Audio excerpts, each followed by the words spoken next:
mom came into the room and she's like, "Look at my phone," and then I couldn't see it, so I had to look at mine. I'm like, "Oh." I can't bet against Tom Brady. I have the Bucks winning 31-27, and Tom Brady going to his 10th championship. Yeah, and I really think the Clippers' chance to win the championship was last year, and they were up 3-1 against the Denver Nuggets. Chris Paul is one of the most underrated players of all time. He's been the best player wherever he goes, and that includes with the Rockets. You said you can't bet against Tom Brady, and as a Cowboys fan and what I just did last weekend, I am not going to bet against Aaron Rodgers. Yeah, Connor McDavid, Leon Draisaitl. I mean, that's all I can really say. There's two of the top 5 players in the league, and they are very, very good. Hello, I'm Taylor Hearn, and you listen to The Outsiders' Opinions with Kevin and Austin. What's up, y'all? Welcome to our NBA Opinions of the Week. You know, we talked about the playoffs in other sports, and, of course, you got the play-in. It's not close in the West, or it is close in the West, but the man in the East, his team's from the East, Austin. That's true, and it is so. This is the East in both the NHL and NBA is so close, and I don't really know how it's gonna end up being. We have a prediction about that today. We're only going to be talking about the 2 through the 8. The 9 and 10 between the Bulls and Hawks can only flip between each other, and the Celtics have clinched the 1 seed for a very long time now.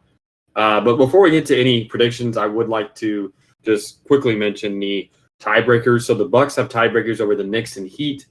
The Magic have tiebreakers over Knicks and Pacers. The Knicks have tiebreakers over Cavs, Heat, and 76ers. The Cavs just have a tiebreaker against the Heat. The Pacers have a tiebreaker against Bucks, Knicks, 76ers, and Heat. The Sixers have a tiebreaker over the Magic, and the Heat have a tiebreaker over the Cavs and the Magic. So of all those teams, they tie the record. Those are the teams that have the advantage at the end of the season. So you can start. I'll let you go first.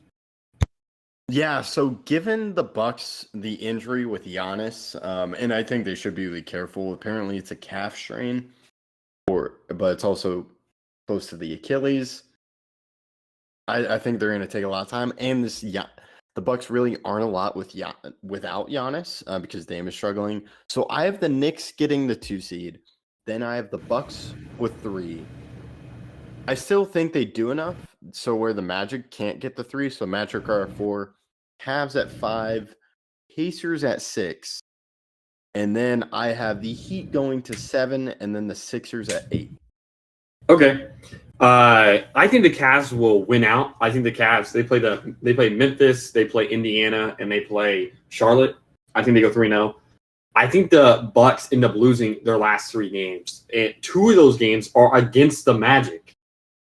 So the Magic will have that tiebreaker there by beating them twice, and then they also have a game against OKC. The Bucks' 3 games are against Magic, a team that's obviously trying to pass them, and the Bucks won't have Giannis. And then OKC, who's still trying to clinch the 1 seed in the West, or trying to get the 1 seed in the West, I should say. So I think they go 0-3. So the Magic get the 3 seed by winning twice and losing to the 76ers. So it goes Cavs, Magic, and then Bucks. And then Knicks at 5. 3 through 5 is all the same record at 48 and 34 by the end of the year. And then Pacers at 6, 76ers at 7. Those I think will both have the same record. And then Heat at 8. I could see the Heat moving up to 6. I just don't know. I know Hero's out tonight as we're recording this against the Mavs.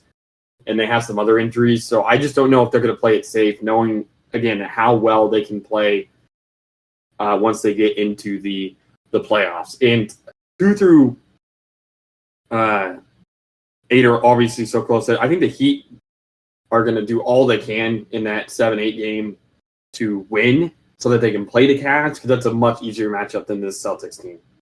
Oh, yeah, for sure. And, yeah, we'll have to see. This is just shocking.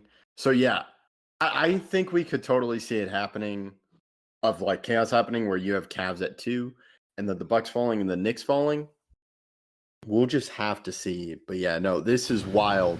And then do you want to know something crazy? To compare it, so that's our East predictions. If you look at the Western Conference, the Mavericks, Pelicans would be the 3 seed or around there. The Mavs would be the 2 seed, and that's not even including.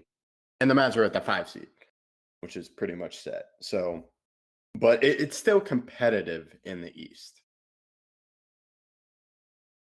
Yeah, it is crazy. There's a lot of Western Conference teams that we still don't know. That top 3 matchup between Timberwolves, Nuggets, and Thunder is still really close. Timberwolves and Nuggets are tied right now. Thunder are at 3, but just 1 game behind. It's going to be really, really, really close. I'll be surprised if we don't see a lot of teams with tied records this year. It just seems like that's the way it's supposed to go. And I mean, if you just look between the Kings, Lakers, and Warriors, they're all within a game of each other, and that would be huge. All getting that 8 seed. That 8 seed is massive because it just makes sure that you have 2 chances to get into the playoffs instead of just 1. Yeah, that's a really good point, and that is that is the thing with the play-in, even though you and I are both not fans of the play-in. But I'll toss this over to you to let you close it out. Yeah, thank you guys for listening. What seeds do you think everyone will get in the East? It's really, really close, and thank you guys for listening again.